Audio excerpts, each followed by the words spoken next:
Here are some morbid facts about the Pope. Popes can't be organ donors because their body becomes property of the Church once they die. This rule invalidated Pope Benedict's organ donor card, which he had held since the 1970s. This practice ensures the preservation of the body for potential future veneration, especially if the Pope is canonized as a saint. It's been long rumored that when a Pope dies, it's tradition to hit him on the head with a silver hammer to ensure that he's actually dead and not just sleeping. In 897, Pope Stephen VI had his dead predecessor Pope Formosus dug up, dressed in papal robes, and put on trial. They propped his corpse on a throne, screamed at it, found him guilty, severed 3 of his fingers, and threw his body in the river. The public was so horrified by the grotesque trial that Stephen VI was soon imprisoned and strangled to death. When Pope Pius XII died, his embalming was so poorly botched that his body began to rot and blow almost immediately. During the public viewing, his nose fell off, and his body reportedly exploded from gas buildup inside of the casket due to blistering heat.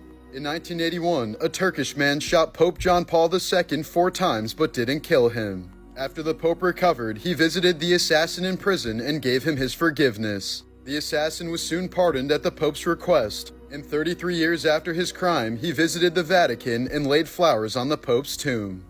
With the tragic passing of Pope Francis, let's take a look at some of the popes throughout history who died in much crazier ways. For 300 years, the office of the Pope was almost certainly a death sentence. It's said that 28 out of the first 31 popes were murdered, many in violent ways. For example, ancient Roman authorities executed Saint Clement I by attaching an anchor to his neck and dropping him into the Black Sea. He would eventually become the patron saint of mariners. Tradition holds that an angry mob killed Pope Saint Calixtus by throwing him down a well. The well is still preserved at the Church of Santa Maria in Rome. Saint Sixtus II was celebrating Mass in the catacombs of San Callisto when Roman soldiers suddenly stormed in. The Pope was then decapitated along with 4 of his deacons right in front of his congregation. Pope Saint Pontian died of forced labor in mines after being exiled to Sardinia. He resigned the papacy, the first pope to do so, knowing there was no chance for him to return alive.